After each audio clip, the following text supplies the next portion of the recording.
मछली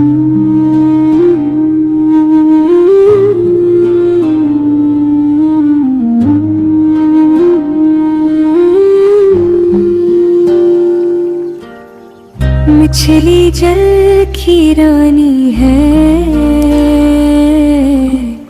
अल्लाह की ये निशानी है। या समक अल-नूर इरहमना। पानी में ये रहती है, अल्लाह का नाम ये कहती है। छोटी हो या बड़ी हो,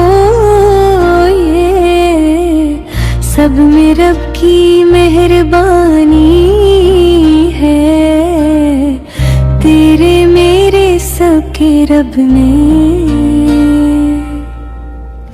इसको खूब बनाई है। पानी इसका घर है प्यारा, अल्लाह की ये मेहमानी है।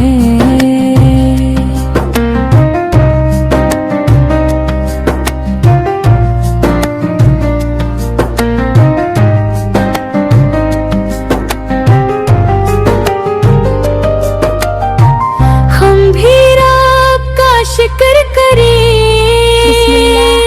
या समक अल-नूर यही हमारी कहानी है।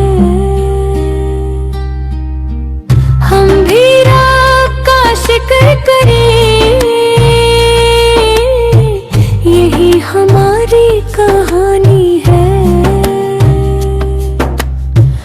हम भी रब का शुक्र करें,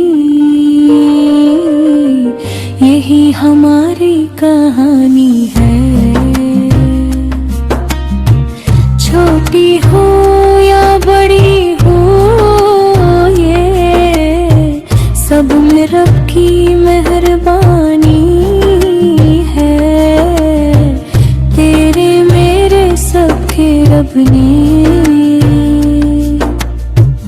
उसको खूब बनाई है।